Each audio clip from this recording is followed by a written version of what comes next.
स्वागत है आप सभी का डीडी न्यूज में। आपके साथ समाचार लेकर हाजिर हूं मैं संध्या शर्मा। आइए बुलेटिन की शुरुआत करते हैं हेडलाइंस के साथ।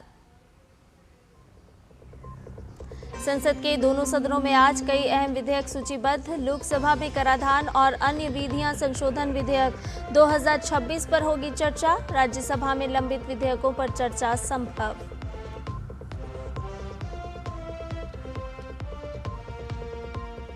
असम में बाढ़ से भारी तबाही। केंद्रीय मंत्री जेपी नड्डा ने बाढ़ प्रभावित इलाकों का दौरा कर हर संभव मदद का दिया भरोसा। वहीं केरलम में बाढ़ से अब तक 25 लोगों की मौत।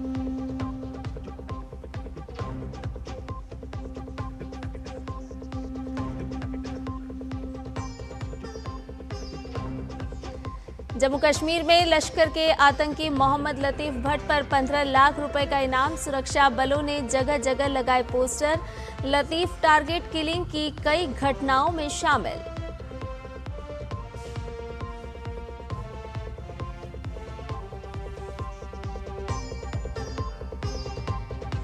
ईरान की खाड़ी देशों को चेतावनी। अगर अमेरिका ने हमला किया तो उसके सहयोगी देशों के ऊर्जा ठिकानों को बनाएंगे निशाना। वहीं ओमान के साथ हॉर्मुज जलडमरू मध्य पर समझौता अंतिम चरण में।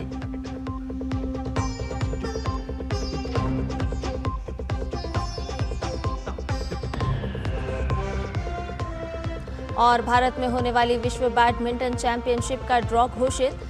पीवी सिंधु पहले दौर में आयरलैंड की सोफिया से भिड़ेंगी। आयुष का वर्ल्ड चैंपियन से होगा मुकाबला।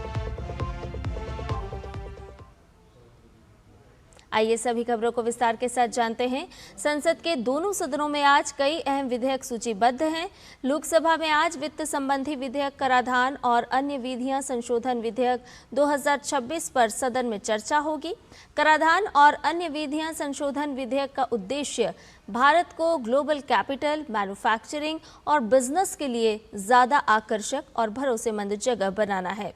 इसके साथ ही विधेयक के जरिए टैक्स और साथ ही कई नियम और प्रक्रियाओं को आसान बनाया जाएगा ताकि विदेशी निवेश को बढ़ावा मिल सके।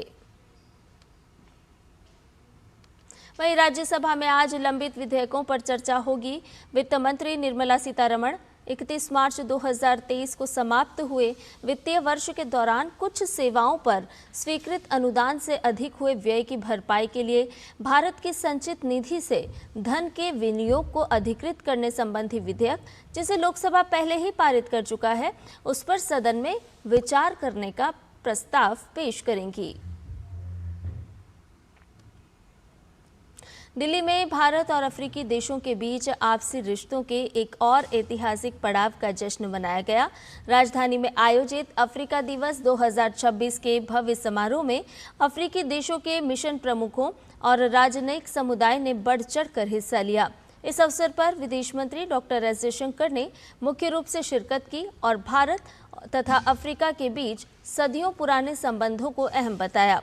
इस मौके पर विदेश मंत्री ने कहा कि भारत और अफ्रीका केवल आज के साझेदार नहीं हैं, बल्कि दोनों सभ्यताओं के लोग हजारों सालों से एक दूसरे के संपर्क में रहे हैं और ये रिश्ता समय की कसौटी पर हमेशा खरा उतरा है। We all know commemorates the founding of the Organization of African Unity in 1963. Now, this historic milestone gave institutional expression to the ideals of Pan-Africanism and to the collective aspirations of the African people. India's own relations with Africa, of course, go back into the recesses of history. Indians and Africans have been interacting with each other for millennia. केंद्रीय स्वास्थ्य मंत्री JP Nadda ने असम के मुख्यमंत्री हिमंत बिस्वा शर्मा के साथ शिवसागर जिले के बाढ़ प्रभावित इलाकों का दौरा किया और जमीनी हालात का जायजा लिया। दौरे के दौरान केंद्रीय मंत्री ने बाढ़ से हुए नुकसान का निरीक्षण किया और इस आपदा में जान गंवाने वाले लोगों के शोकाकुल परिजनों से मिलकर गहरी संवेदनाएं भी व्यक्त की। जेपी नड्डा ने कहा कि प्रधानमंत्री नरेंद्र मोदी के नेतृत्व में केंद्र और राज्य सरकार मिलकर युद्ध स्तर पर राहत, बचाव और पुनर्वास कार्यों को अंजाम दे रही है। केंद्रीय मंत्री ने भरोसा दिलाया है कि राहत कार्यों में किसी भी तरह की कोताही नहीं बरती जाएगी। केंद्र सरकार की टीमें नुकसान का विस्तृत आकलन कर रही है ताकि राज्य को जल्द से जल्द पूरी आर्थिक मदद पहुंचाई जा सके और जनजीवन को पटरी पर लाया जा सके। प्रशासन और राहत एजेंसियों के काम की सराहना करते हुए उन्होंने ये भी कहा कि प्रभावितों की मदद और उनका पुनर्वास सरकार की सर्वोच्च प्राथमिकता है।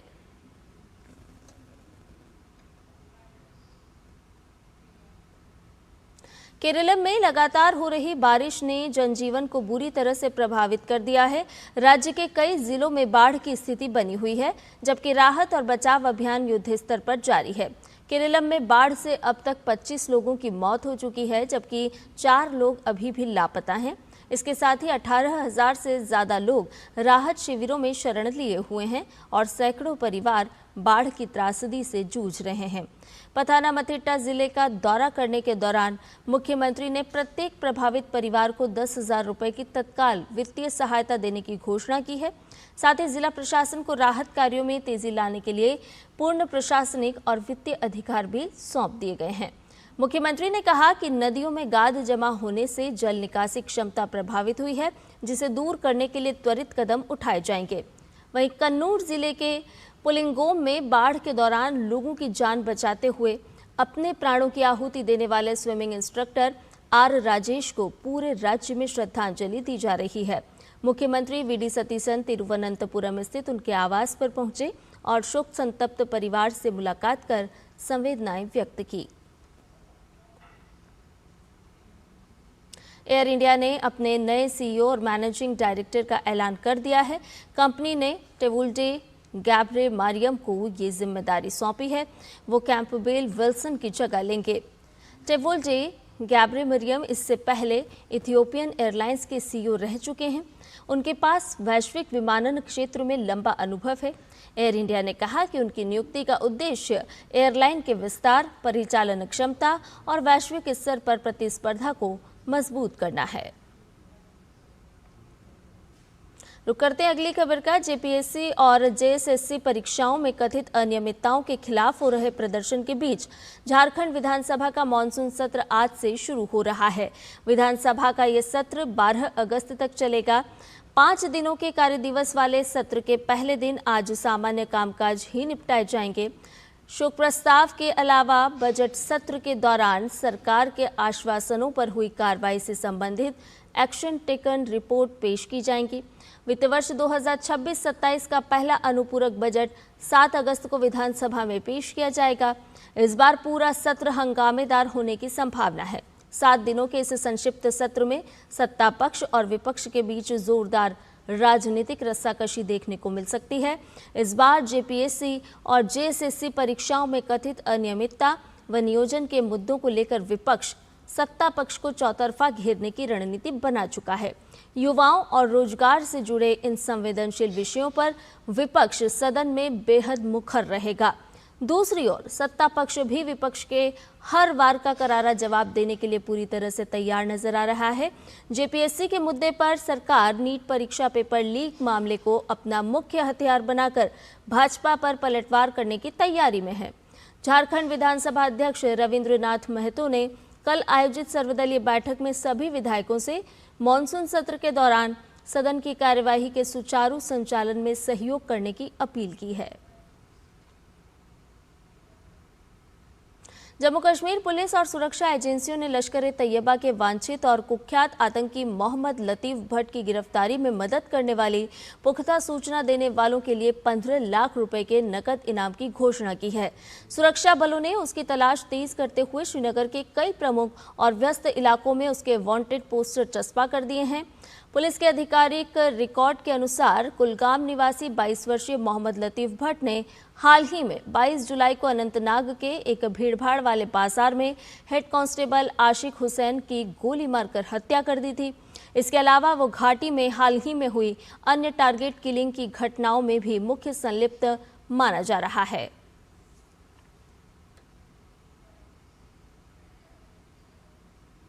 प्रधानमंत्री नरेंद्र मोदी ने 6 अगस्त 2025 को नई दिल्ली के कर्तव्य पथ पर स्थित कर्तव्य भवन 3 का उद्घाटन किया था। सेंट्रल विस्टा पुनर्विकास प्रोजेक्ट से बने इस भवन ने 1 साल पूरा कर लिया है। केंद्रीय सचिवालय पुनर्विकास योजना से निर्मित ये भवन मील का पत्थर साबित हो रहा है। कर्तव्य भवन केंद्रीय मंत्रालयों और विभागों के लिए बनाए गए कुल 10 भवनों में से पहला है, जिसे देश का नया पावर सेंटर कहा जा रहा है, जहां एक ही छत के नीचे गृह मंत्रालय समेत कई अहम मंत्रालय हैं, जो प्रशासनिक दक्षता, नवाचार और सहयोग की दिशा में बढ़ाया गया एक विशेष कदम है। कर्तव्य भवन 3 के 1 साल पूरा होने पर देखिए हमारे संवाददाता धीरज कुमार की ये खास रिपोर्ट। 2025 प्रधानमंत्री नरेंद्र मोदी ने देश के नए पावर सेंटर कर्तव्य भवन का उद्घाटन किया। कर्तव्य भवन, जिसमें एक ही छत के नीचे गृह मंत्रालय समेत कई अहम मंत्रालय हैं, जो भारत सरकार के प्रशासनिक सुधार और डिजिटल समावेशी तथा हरित शासन के विजन को मूर्त रूप देता है। इतना ही नहीं, यह भवन विभिन्न मंत्रालयों और विभागों को एक ही छत के नीचे लाकर बेहतर समन्वय की मिसाल पेश करता है। कर्तव्य भवन आधुनिक, हरित और ऊर्जा कुशल संरचनाओं से युक्त है। लगभग 1.5 लाख वर्ग मीटर क्षेत्र में फैला है। भूतल के साथ 6 मंजिलें और 2 बेसमेंट हैं। 600 गाड़ियों की पार्किंग की सुविधा है। 24 मुख्य कॉन्फ्रेंस रूम समेत 26 छोटे कॉन्फ्रेंस रूम हैं।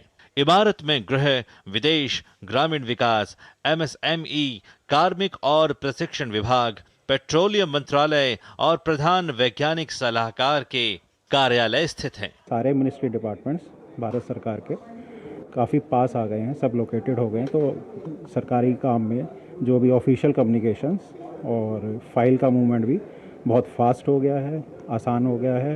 आपस में मंत्रालयों का कोऑर्डिनेशन भी उसमें भी काफ़ी सुधार हुआ है।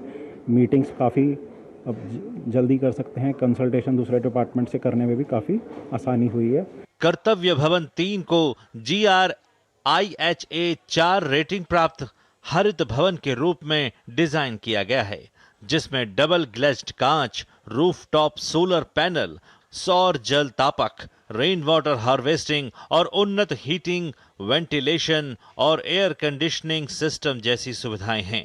भवन में ऊर्जा बचत वाली LED लाइट्स, स्मार्ट लिफ्ट्स और सेंसर आधारित बिजली नियंत्रण प्रणाली लगी हुई है। इससे यह भवन पारंपरिक इमारतों की तुलना में तकरीबन 30% कम ऊर्जा उपयोग करता है। भवन में लगे सोलर पैनल से सालाना 5.34 लाख यूनिट बिजली उत्पन्न होती है। सोलर वाटर हीटर से 25% गर्म पानी की आवश्यकताएं पूरी होती हैं। भवन में निर्मित कैफेटेरिया भी लोक लुभावन है, जहां चाय की चर्चा पर देश प्रदेश की प्रगति की बात होती है। जैसे पूरा सेक्शन हम एक साथ ही बैठते हैं, हमारे US हमारे पीछे बैठते हैं, हमारे सेक्शन ऑफिसर हमारे साथ ही होते हैं, तो हम आपस में कोऑर्डिनेट अच्छे से कर लेते हैं। हमारी कैंटीन वहाँ थोड़ी साइज़ कंस्ट्रेंट था तो थोड़ी छोटी थी, यहाँ पे स्पेस है काफ़ी, आप आराम से लंच कर सकते हैं। इंफ्रास्ट्रक्चर हमें बहुत अच्छा लगा है इस बिल्डिंग का। सिटिंग अरेंजमेंट बहुत अच्छा है। कैफेटेरिया काफ़ी वास्ट है, स्पेस अच्छा है, काफ़ी लोग एक साथ आ सकते हैं। जो यहाँ ऑनलाइन सिस्टम है दैट इज़ वेरी गुड। तो ओवरऑल हमारे लिए एक बहुत अच्छा इम्प्रूवमेंट है। Toilets are very clean, so it's a very good experience overall. Kartavya Bhavan 3 अपशिष्ट जल उपचार और पुनः उपयोग का नमूना पेश करती है। तुलनात्मक अध्ययन करें तो अकेले कर्तव्य भवन 3 में पुरानी बिल्डिंग की तुलना में 76% बिजली की कम खपत होती है। आंकड़ों में समझें तो 4,45,000 यूनिट प्रति महीना कम बिजली की खपत होती है, जो रुपयों में 4.5 करोड़ रुपए सालाना होता है। बात पानी की करें तो कर्तव्य भवन 3 में 7 करोड़ लीटर पानी की सालाना बचत होती है। रोजाना 3 लाख लीटर रिसाइकिल जल का उपयोग होता है। कई सारी सुविधा भी उपलब्ध है, बैंक से लेके पोस्ट ऑफिस तक। तो इस तरीके से धीरे धीरे यहाँ पे सुविधाएं बहुत बढ़ी हैं और बेहतर हुई है। और सबसे बड़ी बात है इंफ्रास्ट्रक्चर जो ऑफिस का मिला है, आपके जो साफ़ सुथरी सीट्स हो गई, आपके जितने कंप्यूटर्स हो गए, सब आधुनिक आपको सब सारे एडवांस उसमें मिल रहे हैं। तो देखिए काम करने में भी उतना अच्छा लगता है और ज़्यादा बेहतर हमारी प्रोडक्टिविटी हो जाती है। भवन में इलेक्ट्रिक वाहनों के लिए चार्जिंग स्टेशन, कचरा प्रबंधन संयंत्र और शून्य अपशिष्ट नीति जैसी सुविधाएं हैं। न केवल प्रशासनिक दक्षता को बढ़ा रही है, बल्कि कर्मचारियों की सुविधा, समन्वय और नवाचार की बानगी पेश कर रही है। धीरज कुमार की रिपोर्ट, डीडी न्यूज। बुलेटिन में खबरें और भी हैं, लेकिन फिलहाल रुक रहे एक छोटे से ब्रेक के लिए, जल्द हाजिर होंगे।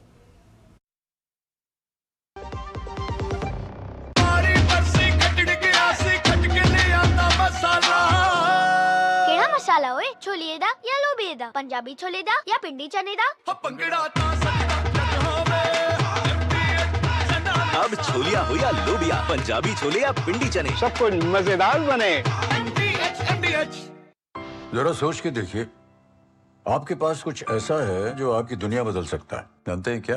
आपका अपना सोना। सोना क्या नहीं कर सकता? सोना आपको अपने सपनों का घर दिला सकता है, आपके बच्चों का भविष्य बना सकता है। सोना आपकी हर इच्छा पूरी कर सकता है। तो भारत की सबसे बड़ी gold loan NBFC Muthoot finance से गोल्ड लोन लीजिए और फिर देखिए सोना क्या नहीं कर सकता। मुथूट फाइनेंस, जहाँ विश्वास ही परंपरा है। कॉल कीजिए 1-800-313-1212। पढ़ता है, खेलता है, झूलता उछलता है, दौड़ता कभी कभी दौड़ कराता है, आगे आगे बढ़ता है इंडिया, अमूल दूध पीता है इंडिया। ब्रेक के बाद समाचार में आपका एक बार फिर से स्वागत है। ई उपहार पोर्टल पर राष्ट्रपति द्रौपदी मुर्मू को प्राप्त उपहारों की नीलामी के तीसरे संस्करण की शुरुआत हो चुकी है। इस बार कुल 300 उपहारों को नीलामी के लिए रखा गया है, जिनका कुल रिजर्व मूल्य करीब 40 लाख रुपए है। नीलामी से प्राप्त राशि का उपयोग छात्राओं की शिक्षा और बच्चों के स्वास्थ्य जैसे समाज कल्याण के विभिन्न कार्यों के लिए किया जाएगा।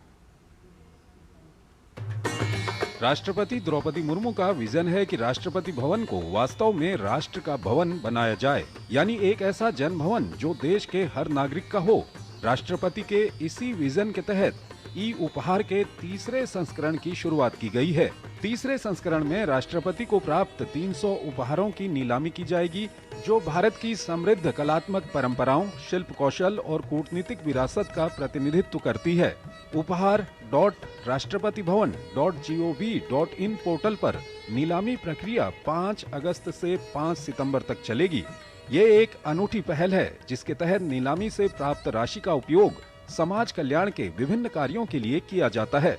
ई उपहार का जो मेन उद्देश्य ये है कि जो हमारे पास माननीय जो राष्ट्रपति महोदय है और हमारे जो भी फॉर्मर प्रेसिडेंट्स थे, उनको जो मिले हुए जो गिफ्ट है, जो देश के अंदर जो गिफ्ट मिलते हैं, उनको हम एक कमेटी के थ्रू सिलेक्ट करवाते हैं और उनमें से जो बेस्ट गिफ्ट होते हैं, उन गिफ्टों को हम पब्लिक ऑक्शन के लिए देते हैं और इससे जो भी धनराशि हमें मिलते हैं उसको हम एक सोशल कॉज के लिए देते हैं। तो मेन इशू ये होता है कि हम लोग ये चाहते हैं कि ये जो राष्ट्रपति को जो मिले हुए जो ये धरोहर है, ये थोड़ा सा लोगों के पास भी जाए और एक सौभाग्य की तरफ से लोग रखे भी, और इससे जो पैसे आते हैं उसको एक अच्छे काम के लिए हम दे पाए। ई उपहार पहल की शुरुआत 2024 में हुई थी। शुरू के 2 संस्करणों में राष्ट्रपति को मिले 413 उपहारों की नीलामी की गई, जिससे करीब 76 लाख रुपए की राशि प्राप्त हुई। इस राशि का उपयोग स्कूली बच्चों, महिलाओं और बुजुर्गों समेत समाज के विभिन्न वर्गों के कल्याण के लिए किया गया। राष्ट्रपति द्रौपदी मुर्मू के विजन के मुताबिक ई उपहार के तीसरे संस्करण से प्राप्त समूची राशि का उपयोग अनुसूचित जनजाति और अन्य वंचित समुदायों की छात्राओं की शिक्षा, छात्रवृत्ति और कौशल विकास के साथ साथ कैंसर जैसी गंभीर बीमारियों से जूझ रहे बच्चों के उपचार के लिए किया जाएगा। इस बार की जो ये जो इसकी प्रोसेस, जो इसकी जो पैसे आएंगे, वो हम 2 इम्पोर्टेंट काम के लिए देने वाले हैं। एक तो है जो पैलिएटिव केयर है, जो कैंसर केयर है, इस पे जो बच्चे थोड़ी मतलब इस टाइप की जो लाइफ थ्रेटनिंग डिजीज़ के साथ जूझ रहे हैं, उनके लिए देंगे। और दूसरा हमारा एक कॉज है कि हम जो गर्ल्स है, जो मतलब जनजाति जो लड़कियां हैं जो अलग अलग स्कूल में पढ़ रहे हैं, उनकी स्किल डेवलपमेंट, उनकी जो और भी जो इनकी जो एजुकेशनल डेवलपमेंट जो होना चाहिए, इन 2 कॉज के लिए हम ये पैसे मतलब देने के लिए सोच रहे हैं। ई उपहार के तीसरे संस्करण में राष्ट्रपति द्रौपदी मुर्मू को ऑपरेशन सिंदूर के सम्मान में मिले स्मृति चिन्ह, श्री राम दरबार और अयोध्या के श्री राम जन्मभूमि मंदिर की प्रतिकृति, भगवान जगन्नाथ, देवी सुभद्रा और भगवान बलराम के धान से निर्मित शिल्प और अमृतसर स्थित स्वर्ण मंदिर की प्रतिकृति जैसे कई उपहारों को नीलामी के लिए रखा गया है। सभी 300 उपहारों का कुल रिजर्व मूल्य करीब 40 लाख रुपए रखा गया है।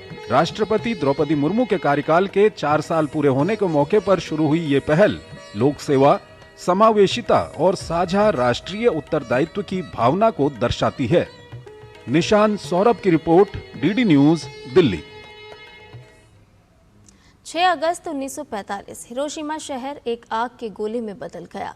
दुनिया का पहला परमाणु बम गिरा और ये शहर बदकिस्मती की भेंट चढ़ गया। हिरोशिमा दिवस पर देखिए ये रिपोर्ट। वो हर ईंट जो किसी घर की नींव थी, वो हर आवाज जो किसी जिंदा दिल शहर की पहचान थी, और वो हर धड़कन जो जीवन की गवाही देती थी, सब कुछ एक ही पल में बदल गया। 6 अगस्त 1945 को जापान के हिरोशिमा शहर पर गिरे परमाणु बम ने सिर्फ इमारतों और लोगों को ही नहीं मिटाया, बल्कि पूरे मानव समाज को यह सोचने पर मजबूर कर दिया कि विज्ञान की शक्ति जब नैतिकता और संवेदना से अलग हो जाती है तो उसका अंजाम कितना भयावह हो सकता है। हिरोशिमा दिवस सिर्फ एक तारीख नहीं, बल्कि वो याद है जो दुनिया को आज भी संवेदनशीलता और शांति की जरूरत का एहसास कराती है।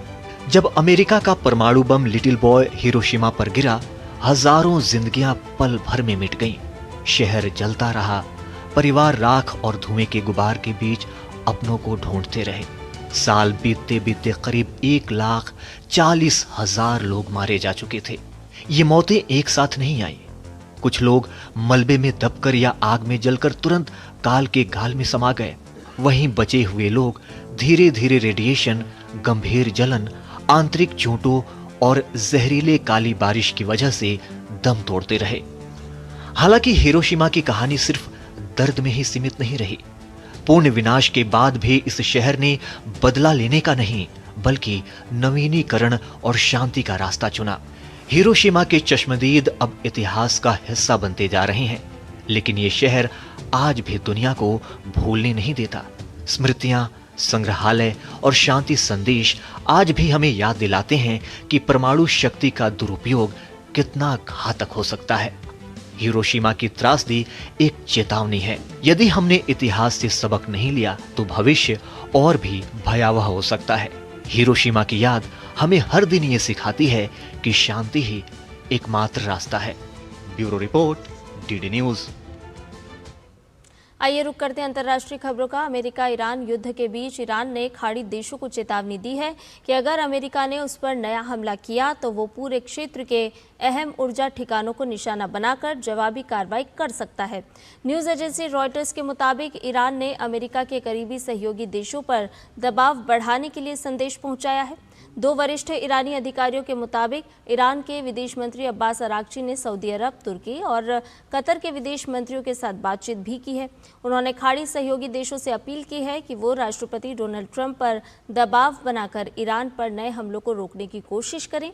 अराक्ची ने चेतावनी दी कि ईरान पर किसी भी हमले का जवाब खाड़ी क्षेत्र में मौजूद अमेरिकी ठिकानों और ऊर्जा प्रतिष्ठानों को निशाना बनाकर दिया जा सकता है। ये चेतावनी अमेरिकी राष्ट्रपति डोनाल्ड ट्रंप की उस धमकी के बाद दी गई है जिसमें उन्होंने ईरान के ऊर्जा नेटवर्क और बुनियादी ढांचे पर हमले की बात कही थी। अमेरिका और ईरान के बीच हमले रुकने के बाद भी तनाव थमने का नाम नहीं ले रहा है। अमेरिकी राष्ट्रपति ने दावा किया है कि ईरान बातचीत करना चाहता है, लेकिन ईरान इससे इनकार कर रहा है। ईरान के विदेश मंत्रालय के प्रवक्ता इस्माइल बघई ने कहा कि पाकिस्तान और कतर के अधिकारियों के साथ लगातार बातचीत और संपर्क बना हुआ है। हालांकि फिलहाल विदेश मंत्री अब्बास अराक्ची या संसद अध्यक्ष मोहम्मद बाघेर गालिबाफ का पाकिस्तान या कतर जाने का कोई प्लान नहीं है। ईरान के विदेश मंत्रालय के प्रवक्ता प्रवक्ता इस्माइल बघई ने कहा कि ओमान के साथ हॉर्मुज स्ट्रेट में जहाज़ों की आवाजाही पर सहमति बनने का मतलब ये नहीं है कि वहां पूरी तरह सुरक्षित माहौल बन गया है।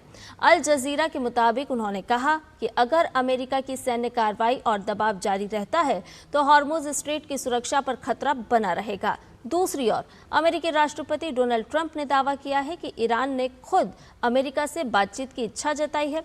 उन्होंने कहा कि अगर ईरान समझौता करता है तो ये उसके लिए बेहतर होगा। रूस ने यूक्रेन की राजधानी कीव पर एक बार फिर बेहद भीषण और विध्वंसकारी हमले किए हैं, जिसमें भारी जानमाल का नुकसान हुआ है। आपातकालीन सेवा अधिकारियों ने जानकारी दी है कि रात भर हुए इन ताबड़तोड़ हमलों में कम से कम 14 लोगों की मौत और 27 लोग गंभीर रूप से घायल हुए हैं। 30 लाख की आबादी वाले इस शहर में आधी रात के बाद शुरू हुए इन हमलों के दौरान 1 घंटे से ज्यादा समय तक एयर रेड सायरन बजते रहे। प्रशासन के मुताबिक कीव के 7 अलग अलग ठिकानों को निशाना बनाकर ये बमबारी की गई, जिससे कई इमारतों और गोदामों को भारी नुकसान पहुंचा है। हमलों के कारण एक जगह अमोनिया गैस का रिसाव भी शुरू हो गया, जिस पर काबू पाने के लिए राहत और बचाव टीमें तुरंत मौके पर जुटी। दूसरी ओर रूसी रक्षा मंत्रालय ने बुधवार को दावा किया कि उसने कीव और उसके आसपास के इलाकों में उन लॉजिस्टिक हब और सप्लाई सेंटर्स को निशाना बनाया है जिनका इस्तेमाल कथित तौर पर सैन्य उद्देश्यों के लिए किया जा रहा था। हालांकि रूस और यूक्रेन दोनों ही इस भीषण जंग में नागरिकों को निशाना बनाए जाने के दावों को खारिज करते आए हैं, लेकिन इस ताज़ा हमले ने युद्ध की विभीषिका को और भी गहरा कर दिया है।